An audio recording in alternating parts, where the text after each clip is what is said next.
La licenciada Cintia Piña Quintana es licenciada en Lenguas por la Universidad Autónoma del Estado de México y maestra en Estudios Amerindios y Educación Bilingüe por la Universidad Autónoma de Querétaro. Ha escrito algunos artículos académicos de la Secretaría de Educación, Tecnología e Innovación del Gobierno del Estado de México. Buenos días a todos. Pues es un gusto estar hoy con ustedes, maestros. Previo a la charla de la maestra Laura, quiero presentar el proyecto Sanando desde el Aula, hacer el encuadre, que ustedes lo conozcan. Quizá muchos ya conocen el proyecto, pero bueno, vamos a dar este resumen para después darle paso a la maestra Laura. Sanando desde el Aula surge como una iniciativa particular de la maestra Laura, ya escucharon que ella es tanatóloga de profesión. Después de pandemia, pues ella se pregunta, ¿no? ¿Cómo vamos a regresar a la escuela? ¿Cómo van a regresar los maestros? ¿Cómo van a regresar los estudiantes a la escuela después de tantas pérdidas, ¿no? Seguramente aquí, o si no es que la mayoría, tuvimos pérdidas durante esta pandemia de COVID, ¿no? Y no me refiero solamente a pérdidas por fallecimiento. Hubo otro tipo de pérdidas que ahorita les voy a comentar.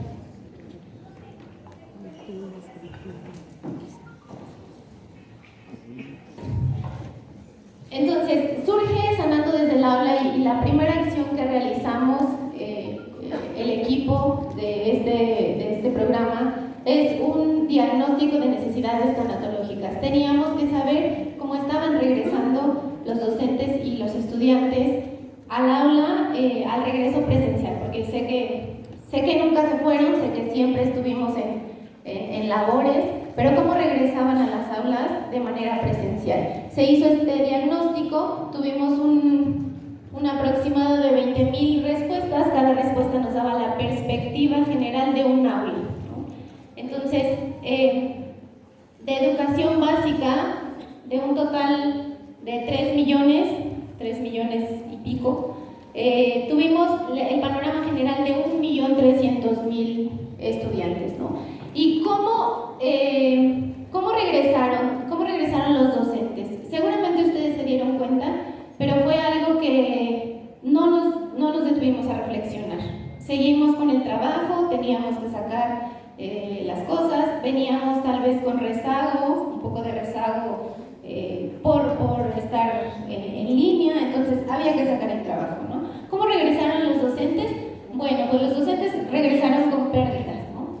Sobre todo fallecimientos, y me refiero a sus docentes, pero también hablo de ustedes, ¿no? También hablo de los directivos, de los supervisores, de las autoridades educativas. Muerte de familiares, sobre todo, pero también muerte de amigos.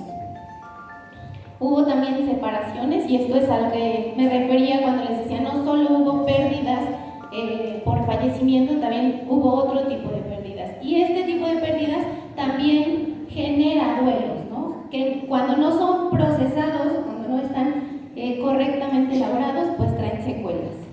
Entonces, hubo separaciones, hubo también pérdidas de salud. Seguramente muchos de aquí nos contagiamos de COVID y tuvimos algunas secuelas, ¿no? Algunas otras enfermedades se agravaron, por ejemplo. Esto sucedía con los docentes, esto sucedía con sus docentes, incluso esto sucedía con ustedes. ¿Cómo regresaron los estudiantes? Bueno, los estudiantes, la mayor parte de los estudiantes, o lo que más perdieron los estudiantes, fueron los abuelos. Y lo que implica, siempre les digo esto, lo que implica para un estudiante de educación básica perder un abuelo, cuando el abuelo se ha convertido en el cuidador primario, ¿no? El abuelo lo lleva a la escuela, el abuelo le da de comer, o la abuelita, ¿no? Perdieron también papá y, en tercer lugar, mamá. Sobre todo media superior, y también lo que implica para un estudiante de media superior perder a un papá, ¿no? Porque ya no tenemos esta parte del apoyo económico, entonces, ¿qué tiene que hacer el estudiante de educación media superior? Pues trabajar, ¿no? Y perdieron amigos, sobre todo estudiantes de superior, ¿no? Más o menos en la universidad perdimos también algunos estudiantes, ¿no? Sus amigos.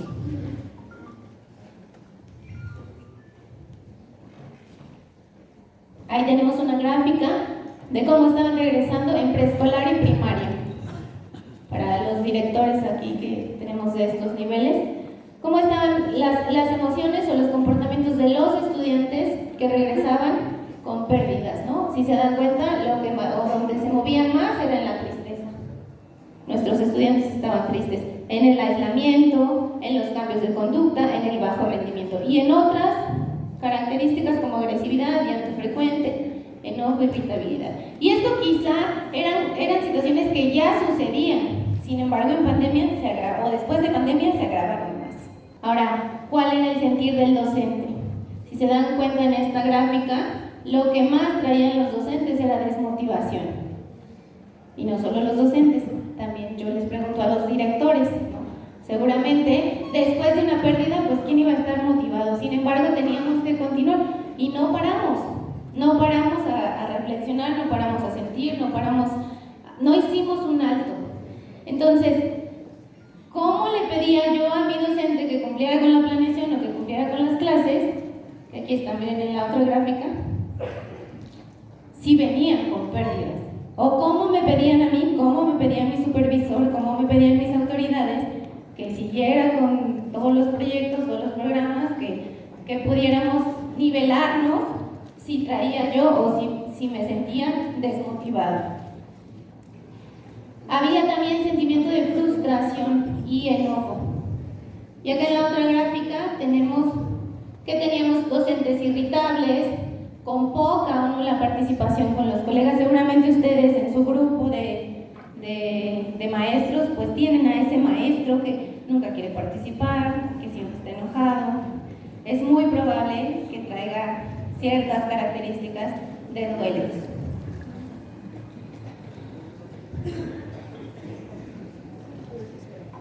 A raíz de este diagnóstico de necesidades realizamos este esquema que le llamamos el iceberg del duelo en el contexto escolar.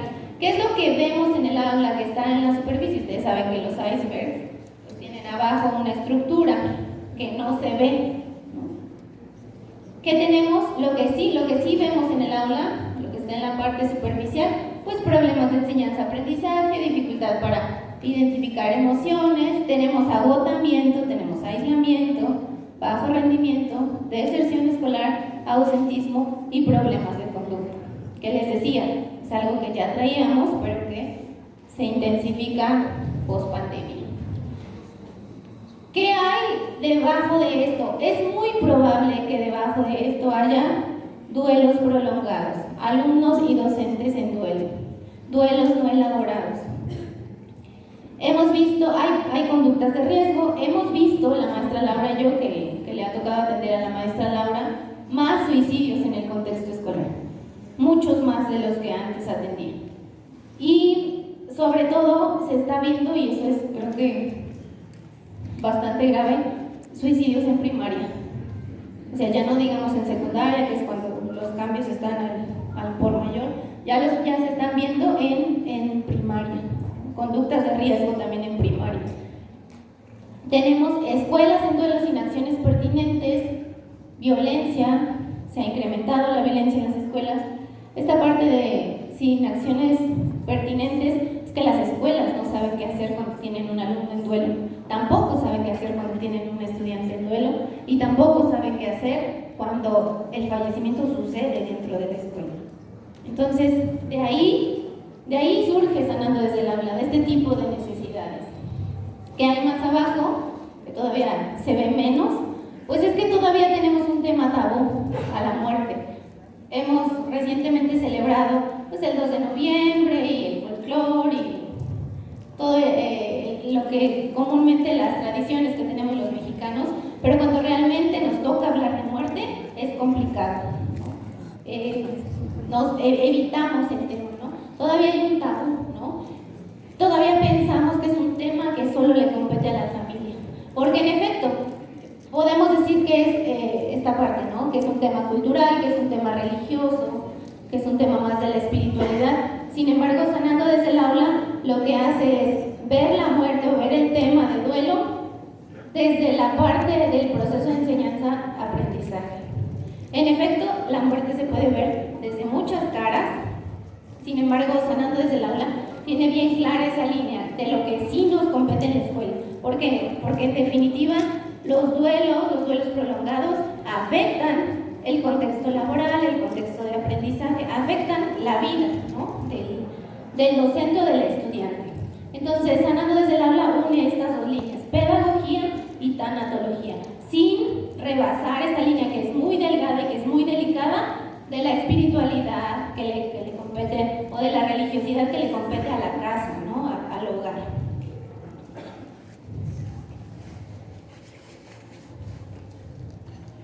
Bien, ¿cuáles son las bases del proyecto? Porque el proyecto tiene una metodología, tiene ciertos fundamentos. Aquí tenemos, está basado en la ley general, las leyes, ¿no? La Ley General de Educación, se alinea con los objetivos de la Agenda 2030, está también basado en el Plan de Desarrollo de la actual administración y la Nueva Escuela Mexicana. En un momento les voy a compartir un poco desde dónde se ancla esta parte de la Nueva Escuela Mexicana.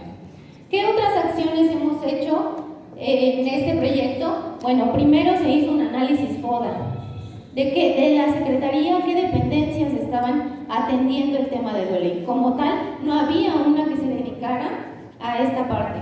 Sí atienden algunas dependencias, emociones, cultura de paz, pero como tal el tema de duelo en el contexto escolar y cómo afecta el proceso tanto de enseñanza como de aprendizaje, no lo había. Se hizo este diagnóstico de necesidades que ya les conté, se identificaron las causas, sobre todo, ¿no? ¿Qué era lo que estaba causando esta parte de no tener la necesidad cubierta, o de no ir por ese camino de alinear tanatología y pedagogía? Se identificaron ciertos puntos de palanca. Uno de ellos fue: es necesario que los docentes tengan espacios de desahogo emocional. Ese fue un punto de palanca, fue el principal, fue en el que podíamos incidir, porque hay muchos más puntos de palanca que se identificaron, pero ese era en el que podíamos incidir, y ese fue en el que empezamos a trabajar en el proyecto. Se hizo validación en territorio, tanto con docentes y padres de familia y servidores públicos, y se hicieron reuniones, ¿no?, para ir viendo el proyecto, cómo avanzaba, cómo se iba fortaleciendo. Ahora, ¿qué características tiene nuestro proyecto? La empatía. La empatía creo que es la característica principal del proyecto. En la medida en que yo conozca mis procesos cuando elaboro duelos o cuando tengo duelos, voy a poder entender los procesos de mis maestros, de mis colegas, de mis estudiantes, ¿no? Entonces, la empatía es súper importante en este proyecto. La innovación colaborativa, la idea es que todos podamos colaborar y que no siempre sea la maestra Laura la que tenga que dar una conferencia, ¿no? Todos tenemos herramientas, todos desarrollamos herramientas para ser resilientes, entonces todos podemos apoyar con ese tipo de herramientas a otras personas. Es generador de bienestar, liderazgo colaborativo, es decir, tiene conciencia, tiene intención y sobre todo tiene acción. Utiliza la creatividad para solucionar problemas, es de cambio sistémico, y esto también es una característica súper importante, porque la idea no es nada más, la idea es que se pueda sostener, la idea es que pueda ser un proyecto sostenible y que poco a poco vaya cambiando esa cultura de las pérdidas, o la cultura de duelo que tenemos, que les decía yo en el diagrama anterior, que todavía está duro. La idea es que pueda ser sostenible con una estructura que son ustedes, ¿no? Directores, docentes, supervisores, toda la estructura educativa.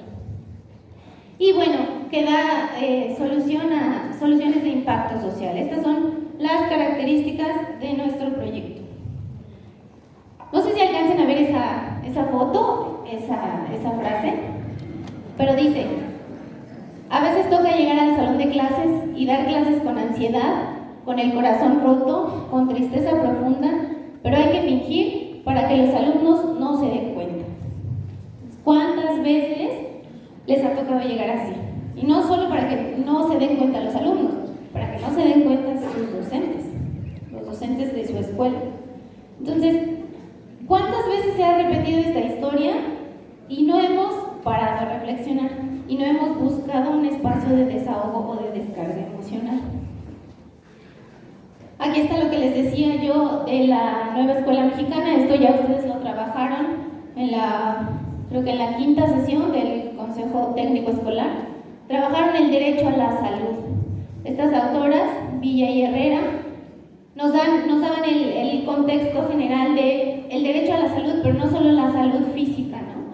La salud en todas sus dimensiones, física, cognitiva, emocional, espiritual y social de las personas. Y decían ellas, la falta de alguna de estas obviamente impacta de manera negativa. No solamente es estar enfermo de gripa, sino también a lo mejor traer algún duelo, alguna tristeza.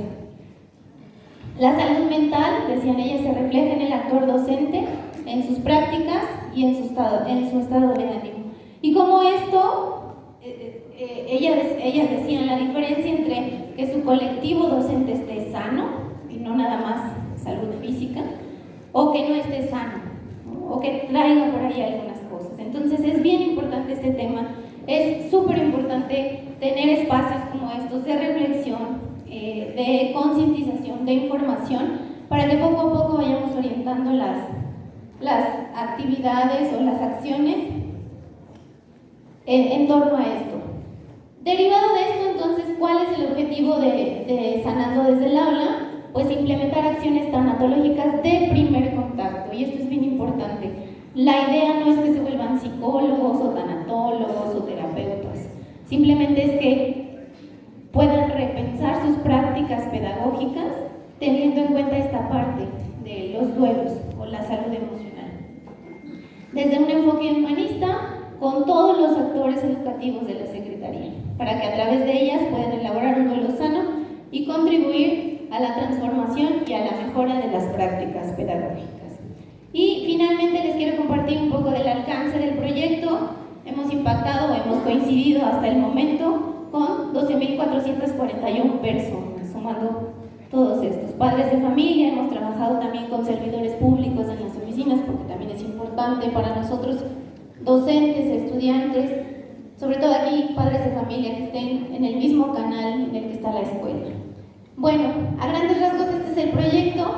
Ahora sí les voy a dejar con la maestra Laura. Maestra Laura López Vázquez. Es maestra en tanatología por el Instituto Mexicano de Psico-Oncología.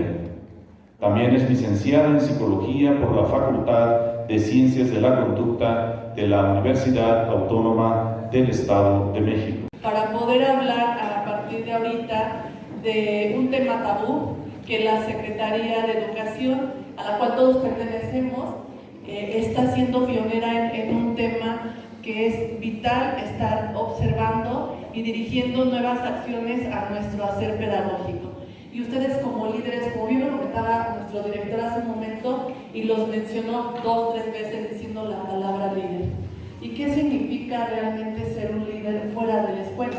Porque estamos hablando que queremos construir espacios de pausa. También comentó una situación, una palabra dijo pausar, dijo reencontrar, dijo reflexionar. Entonces, esta dinámica o esta charla tiene ese objetivo el día de hoy, de hacer una pausa, reflexionar. La maestra Cintia habló un poco de la introducción, de cómo vivimos las pérdidas. Siempre las hemos vivido, la verdad es que la escuela siempre ha estado en procesos porque es parte de la vida. Sin embargo, a veces carecemos de algunas herramientas pedagógicas para sumar cuando vivimos procesos de pérdida en el contexto escolar. Eso no quiere decir que no hubiésemos hecho nada antes del programa Sanando, al contrario, ustedes con toda la experiencia sin duda han hecho y han hecho mucho más. ¿Por qué? Porque antes de ser docentes pues somos seres humanos. Entonces, hablar de duelo es hablar en pausa, hablar en silencio. Cintia comentaba, bueno, podemos googlear, podemos investigar, podemos tener muchos autores de lo que es un duelo, pero aquí el reto que tiene la Secretaría es cómo hablamos de duelo, cómo acompañamos un proceso de duelo desde la pedagogía o desde siendo docentes, sin derivarnos o sin irnos a otras líneas. Y bien, la empatía, el director mencionó muchísimos términos, y lo fundamental de este programa es principalmente ser empáticos, pausar y reconocer. Y entonces, para esto de ser empáticos o empezar a vernos o a reconocernos, a conocernos, porque como líderes, pues yo les pregunto, ¿cuántos docentes tenemos, ¿no?, a nuestro cargo?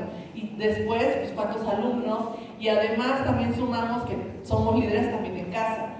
Y cuántas veces podemos sentirnos ya un poco cansados o un poco que nos sobrepasa la situación, y en temas que hasta hace poco no encontramos formación para dar. Pero ¿qué creen? Ser docente es una de las virtudes mayores, porque somos docentes de vida. Y eso muchas veces no lo encontramos en los libros. Pero la nueva escuela mexicana está dando la vuelta a una hoja y está dando esa oportunidad.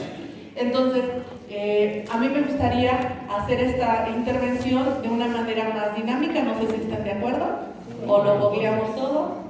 ¿Sí? ¿Lo hacemos dinámico? Muy bien. Entonces yo les sugiero de manera respetuosa que podamos dejar un poquito nuestro celular, al menos que fuese algo más importante.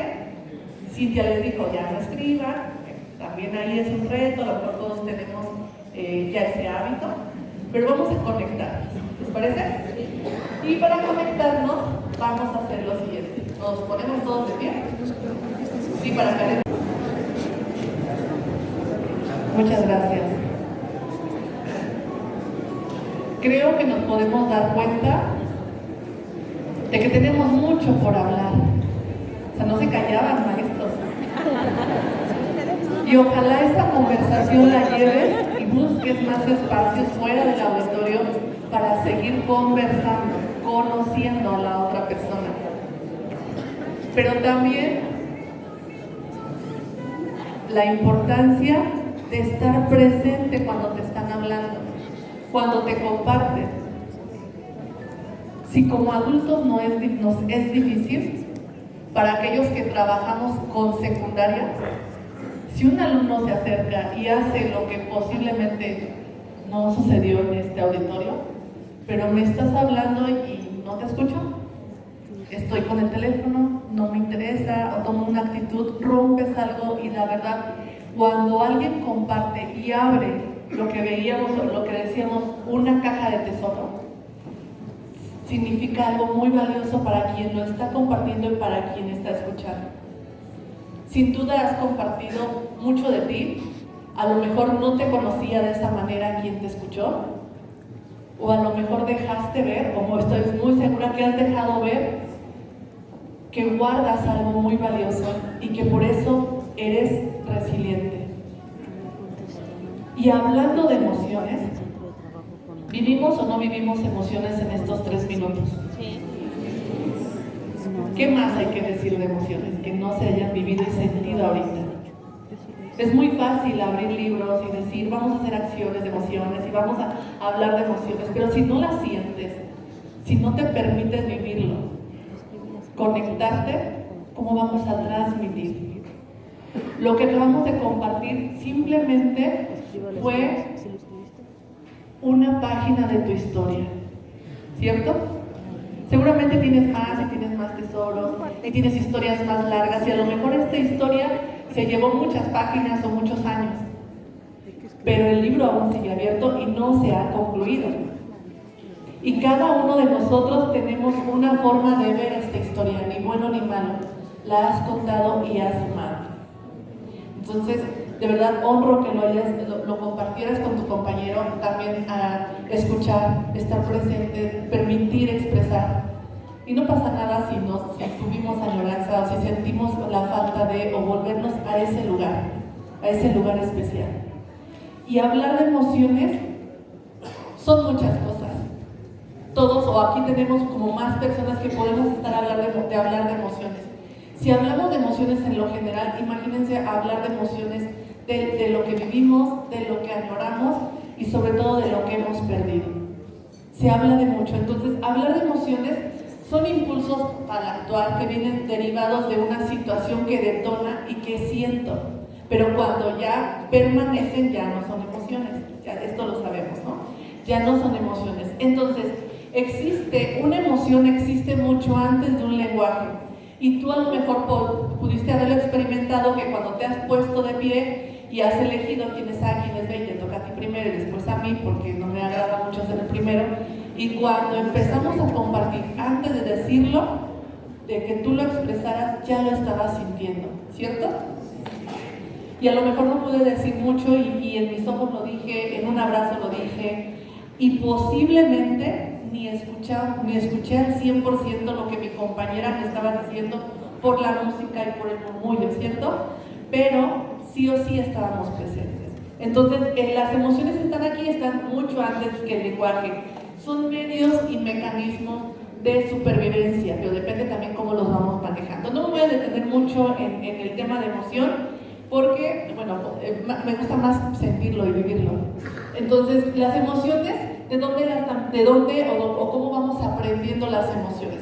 De lo cultural. Las emociones se aprenden, sí, porque nos los enseñan cómo regula mi adulto mayor una emoción y yo como pequeño o como aprendiz lo voy haciendo. Entonces nosotros como líderes también estamos enseñando en la escuela cómo manejar la emoción del enojo, cómo manejar la emoción de la frustración, de los nervios, ¿no? De todo lo que puedes estar viendo. Entonces es aprendible y derivan también de las creencias. Yo tengo la creencia de que mi emoción o siempre reacciono siendo en el enojo, o siempre reacciono en el nerviosismo o en la alegría. Muchas veces es una creencia, porque así aprendí a regularme y a moverme para vivir y acoplarme en el mundo que tengo.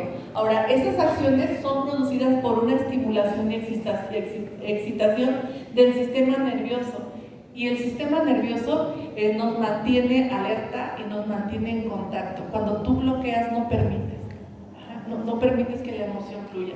Yo anteriormente le comentábamos que somos una generación en donde nos toca hablar de emociones cuando no nos enseñaron a hablar de ellas. No nos han enseñado. Venimos de una generación de padres o muchos, no voy a generalizar, donde no se expresaba la emoción y se regulaba en otras. Y ahora a ti o ahora a mí nos toca, a ver, no aprendiste de niña, no hubo quien te lo mostrara, quien te enseñara, pero ahora tú lo tienes que hacer. Y ahora lo tenemos que hacer como docentes. ¿Cómo les va con eso? ¿Cómo les va haciendo cosas que estamos reaprendiendo? ¿Hay alguien me ayuda? Porque ya son producidas y están para nuestra función. Estas emociones nos mueven a una acción y una respuesta, que fue un poquito lo que ahorita estuvimos también viendo. Transmiten información. Dos personas que me puedan decir, ¿qué emoción identificaste en tu compañera o en tu compañero ahorita al compartir? A una respuesta a algo externo. Es algo que tienes, bueno, va mostrando una respuesta a algo externo. Y es un mecanismo de adaptación. Tenemos muchas emociones, las principales ya podemos identificarlas: tristeza, sorpresa, miedo, alegría, etc. Y todas las secundarias, ¿cierto? ¿Sí? Ahora, ¿por qué es importante generar las emociones, gestionar las emociones? Nuestro director hablaba hace rato y dio algunas pautas, en lo cual, la verdad, si lo llevamos a la práctica, nos ayuda.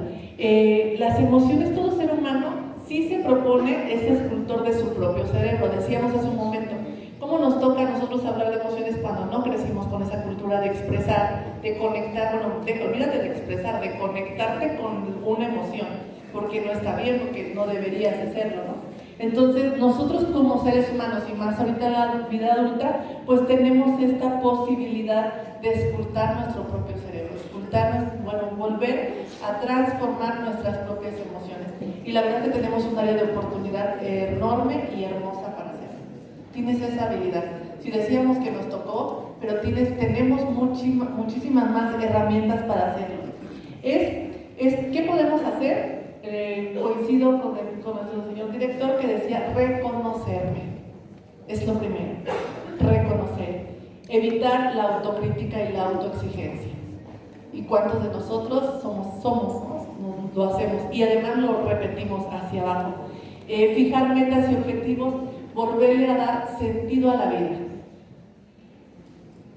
El sentido a la vida es aquello que nos va a redirigir en nuestras acciones y nuestro hacer docente. ¿Qué sentido tiene ser docente post-pandemia? porque ustedes se colocaron así una etiqueta enorme y hermosa, somos docentes post pandemia. Y fijar metas y objetivos, trabajar la voluntad, gobernar las emociones e impulsos, educar la atención. Esto no solamente en los niños y en los adolescentes y con tantos distractores, sino nosotros, el cual vamos educando nuestra atención. Inteligencia emocional, bueno, podemos decir mucho y se dice mucho y se romantiza mucho, pero realmente ¿qué es aquello de la inteligencia emocional? Y bueno, optimismo no como en motivación o en el que tú lo puedes, sino tenemos la facilidad de la neuroplasticidad, volver a reconectar, volver a reconstruir y ser docentes saludables. Lo podemos ver en nuestras guías para poder ser, ¿qué significa ser docentes saludables? ¿No? ¿Y qué significa ser docentes post pandemia? Ahora, hablando de emociones durante el duelo, podemos destacar 3, 4 que puedes ver en la escuela. Y si nos regresamos a la cuestión de pandemia, la emoción del duelo, el sentimiento, que ya no fue una emoción, se quedó como un sentimiento, está muy, muy marcada la cuestión de la culpa. ¿Por qué hablar de los duelos de pospandemia si ya llevamos 4 años? Porque son duelos, la mayoría, no resueltos, bloqueados y con secuelas. Y hablando de la escuela, pueden ustedes, ya lo traíamos de por sí, pero ahorita podemos, si no hacemos algo, las secuelas y las conductas de riesgo en los niños o ahora adolescentes van a detonarse mayor. No es espantar, la verdad es tomar acción. Mucho, tenemos que tomar acción. Las secuelas de un duelo no resuelto y además como fue colectivo y además como fue un duelo silenciado, podemos tener muchísimas trabas en la cuestión de proceso y aprendizaje. Y hablando de los duelos de los adultos, ¿no? Nosotros cómo estamos, cómo nos sentimos en este proceso que hemos tenido pérdidas. Ahora bien, ¿qué es hablar de duelo? También podemos hacerlo de manera más metódica. Hablar de duelo significa pausar y ver qué detonó un duelo y qué son las pérdidas. Pero la misión de esta actividad posiblemente no es tanto enfocarnos en qué son los duelos. El duelo es un proceso natural y todos lo hemos vivido ya a esta edad. Y hemos vivido diferentes tipos de pérdidas, ¿no? Podemos tener pérdidas fisiológicas, pérdidas de relaciones interpersonales, pérdidas de trabajo, pérdidas de salud, el nido vacío ya algunos, pérdidas de expectativas, pérdidas de pareja, etcétera, etcétera. Aquellas que son significativas te van a detonar un duelo. Las que no lo son, pues simplemente las vivimos y no requieren como mucho más allá. Pero bueno, para mencionar un poco, el doctor Montoya habla de que el duelo es un dolor profundo en su totalidad. Hay un dolor biológico, nos duele el cuerpo. Cuando tienes una pérdida, ¿a dónde llevas tu dolor físico? ¿Qué te duele? Cuando estás en un momento, a ver, lleva la mano, ¿qué te duele? El estómago, la cabeza, los hombros. Identifica qué te duele cuando estás en la nuca. Ajá. Hay un dolor físico, un dolor psicológico también, duele nuestra personalidad, porque ahora tengo que reestructurarme y dar tiempo para volver a tener esta transformación. Un dolor social, también tenemos un dolor social porque a lo mejor ya no embonamos en ciertos ciclos o en ciertos círculos por tener ahora una pérdida. Dolor familiar, nos duelen los otros. Y dolor espiritual, aquí todo lo que también es tu otra parte, ¿no? Y en esta pérdida de un ser querido, hablando de las pérdidas más significativas que regularmente son las muertes, pero no lo es así porque también puede haber pérdidas de separación, de salud, todo aquello que es significativo. Nos duele el pasado, nos duele el presente, pero sobre todo nos duele el futuro. Como adultos, imagínense a sus alumnos. Ya sé que somos directores, pero muchos fuimos primeros maestros. ¿Qué les duele a mi población? ¿Qué le duele a mi alumno? ¿O cómo lo voy viendo? Entonces, existe un dolor profundo. Hay un dolor profundo en una pérdida y ya tenemos muchos tipos de pérdidas. Pero aquí quiero hacer una pausa. ¿Qué creen que sea una de las pérdidas más significativas en la niñez y en la adolescencia? Los padres, obviamente, los abuelos, pero las mascotas. Son significativos para los alumnos y a veces no lo dimensionamos. Las mascotas también. ¿Mande? Sí, los padres, abuelos, pero y ahora en el adolescente habla de sus pérdidas. Con ustedes no, pero sí con sus iguales. Pero no crean que hablamos como directos, sino ellos continúan. La red de apoyo las pérdidas es vital. Y yo les pregunto a ustedes como adultos, ¿quiénes son sus redes de apoyo? El trabajo es una red de apoyo. La escuela debe, y así lo tenemos que visualizar, es una red de apoyo, porque cuando existe una pérdida en casa, el único lugar estable es la escuela, porque es donde continúan las reglas, donde continúa la dinámica, y en casa no la tenemos, al menos para los adolescentes. ¿Vamos bien aquí? ¿Sí? Muy bien. Ahora, ¿ustedes han vivido algún proceso o alguna situación de pérdida en el contexto escolar? ¿Cómo les fue con eso? ¿Han perdido algún miembro de la comunidad educativa? ¿Tienen alumnos que también regresan a la escuela, no sé, en cuestión de orfandad, o que los abuelos, que son una figura muy importante para los niños en la adolescencia, o ustedes mismos, ¿no? ¿Hemos vivido un proceso así? ¿Sí? Muy bien, ahora, entonces te invito, como somos muchos, afortunadamente, pero tenemos muchas historias. Entonces, cuando yo les decía, hablar de duelo en las escuelas, no estamos hablando de nada nuevo. ¿Qué te parece si giras un poco, sin levantarte porque ya te cansaste, gira un poco y coincide con alguien y puedes compartir estas tres preguntas? Comparte cómo, ahora como docente, porque anteriormente fue como persona, si has vivido una experiencia de pérdida en el contexto escolar. ¿Qué pasó? Una pérdida en general, ¿ok? ¿Qué pasó? ¿Cómo lo vivió tu escuela? ¿Quién tuvo que reaccionar? ¿Cómo tuviste que usar los protocolos que ustedes usan y que lo activan? ¿Cómo vivieron las emociones tus alumnos días después o en el momento? ¿Supiste qué hacer? ¿No supiste qué hacer? Cuenta un poco qué sucedió ese día o toda esa semana, ¿te parece? Si no has tenido experiencias de pérdida, bueno, a lo mejor el otro sí, o podemos escuchar. Y tenemos 3 minutos nuevamente. Para pasar a algo más, quiero decir, maestros, que no existen palabras correctas, pero algo que usted comentó, escuchar, estar presente. En la historia de la maestra de primaria, permitieron que los niños se expresaran. Si hacemos como que no pasó, eso es nos afecta más pedagógicamente, impacta más en el aprendizaje. Buscar espacios de expresión, contenidos con personas que puedan hacerlo, porque muchas veces no lo podemos hacer. Sí había señales, a veces decimos no las vemos, pero eso es una señal. Siempre estar activo, siempre estar presente.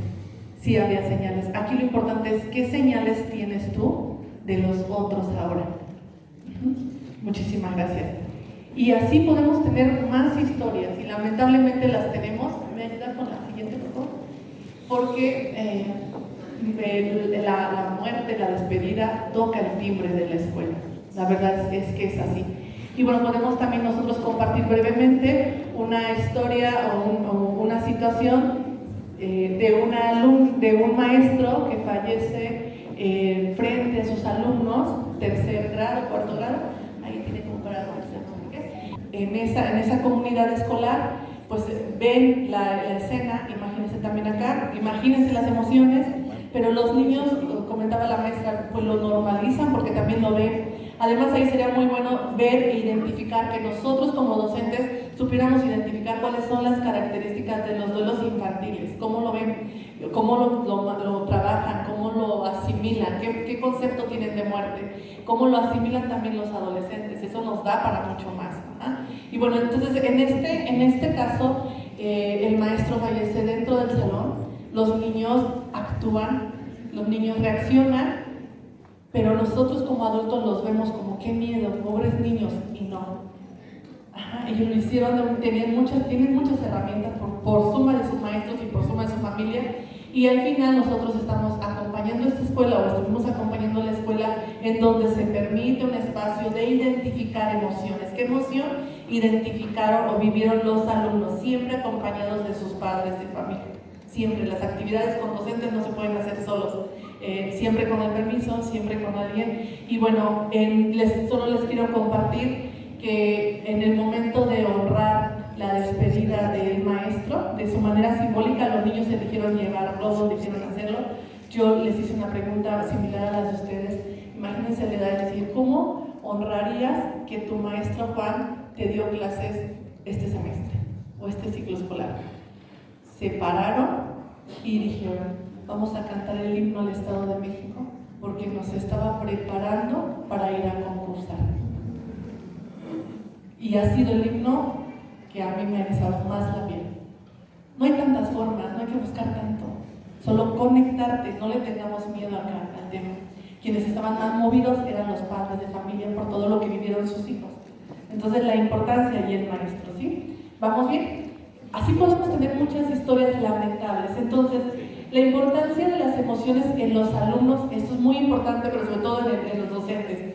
Visibilizar al docente desde una educación, desde el humanismo, que de ahí también sabemos bastante, visto de manera integral. Y hace rato, cuando me di la oportunidad de ver a mi compañero su historia, lo vi de manera integral, sin todo lo que podemos tener, ¿no? Las especialidades o demás, verlo de manera integral, de adulto a adulto. Y de un menor a un adulto la mirada es diferente. Tienes que ponerte en la mirada del alumno. Ajá. Y si no tenemos esa empatía, que también se vale buscar quién sí lo tiene, quién sí tiene estabilidad. Con personalidad, con una comunidad de seres que se vinculan entre sí, haciendo una reacción y bueno, viviendo y identificando las emociones que se viven. Por eso hablamos entonces de emoción. Y dar espacios para un desahogo, dar espacios para compartir como adultos, porque si de nosotros, si hablamos de los docentes, ahora hablemos de los directores, todo lo que tenemos que hacer para que el docente haga y luego el niño también llega, pues nos podemos contactar con un agotamiento, sentirnos agotados de una dinámica, pero sobre todo de la dinámica también que traemos personal y vivir algunas otras cosas como miedo, angustia, reacción exagerada ante los estímulos, ansiedad. Ojo con la ansiedad en los infantes, se manifiesta diferente, pero más ojo con la ansiedad de los directores, Incertidumbre, preocupación, tristeza. Ajá. Y esto, bueno, lo puedes estar viviendo en escuelas que tuvieron ya alguna situación de pérdida o incluso en cuestión laboral, la cuestión laboral. ¿Cómo están tus docentes también? Valdría la pena ahorita pensar cómo están nuestros directores, cómo estamos. ¿Por qué sí visibilizar el duelo en el contexto escolar? Ya lo escuchamos, ya lo escucharon ustedes en pareja, pero alguno de ellos es para sumar a la salud emocional en el proceso de enseñanza-aprendizaje. Se debe de hablar del tema, se debe de colocar el tema de pérdida, se debe colocar para que entonces algo está pasando si tu alumno no aprende. O si viene con una pérdida, viene con una situación. ¿Cuántos alumnos tenemos de padres separados? ¿Cuántos maestros tenemos o somos separados? De alguna situación ahí y no es victimizar y decir que estamos mal, simplemente es un proceso, como lo decíamos.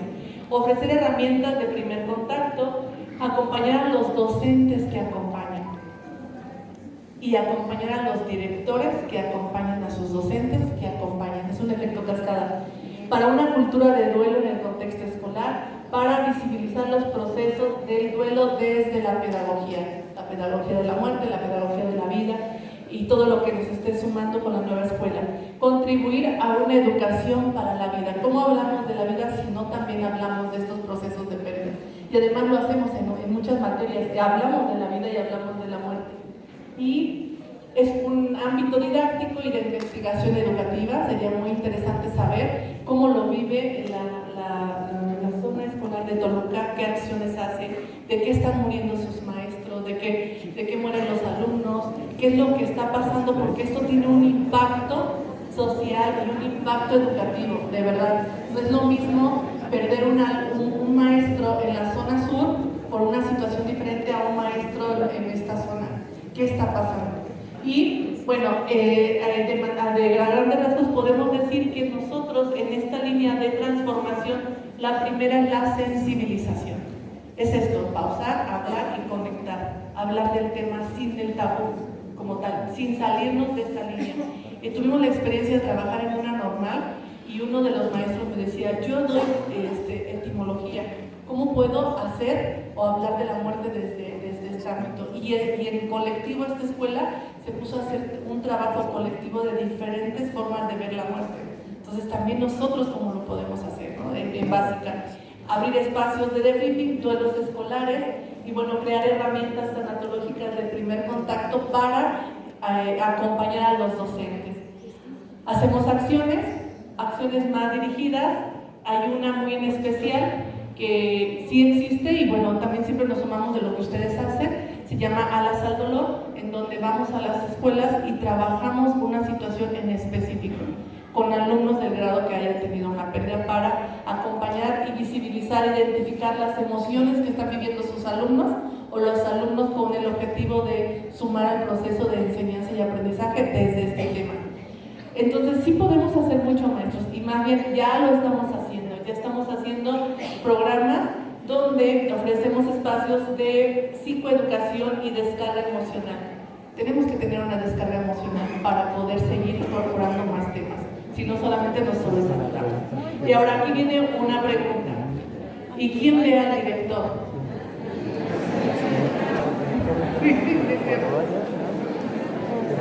Podemos tener eventos donde no nos sentimos, aquí lo que podemos ver, que no nos sentimos observados, no nos sentimos en empatía, y esto hablando en cuestión laboral, pero en cuestión personal, ¿qué otras áreas de tu vida tampoco te sientes observado o más bien identificado?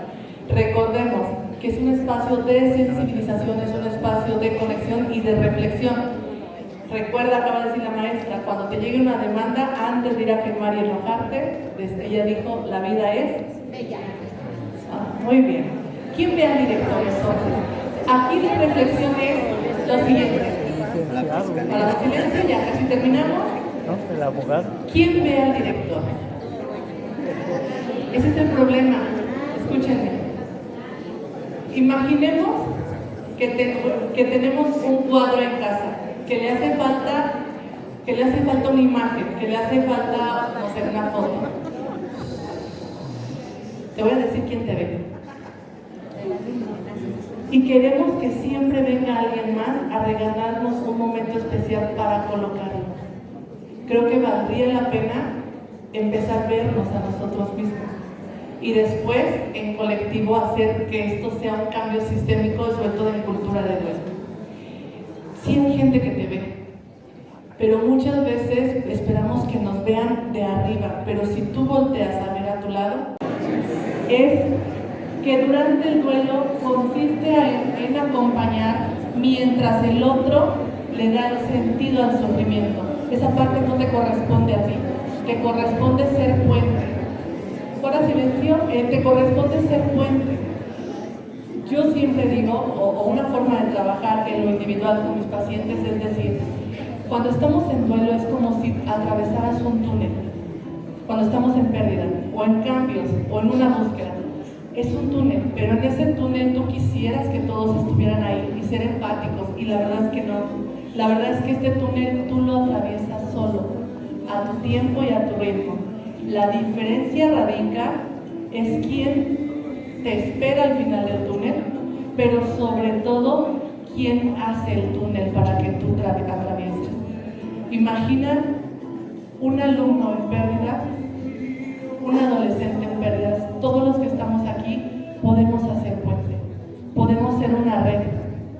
Y si en este salón quisiésemos hacer la simbología de una red, ¿cómo lo harías sin moverte tanto?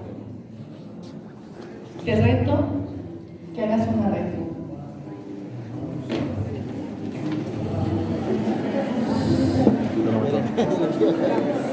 No olvides suscribirte a mi canal y sígueme en mis redes sociales. Me encuentras como Balbás Academic en Twitter, en Instagram y claro, en YouTube. En Facebook me encuentras como Balbás Academic JC. Si tienes alguna idea de algún tutorial, házmelo saber en los comentarios. Y comparte este video para que llegue a más personas. Y no lo olvides, nos seguimos acompañando en este camino. Gracias.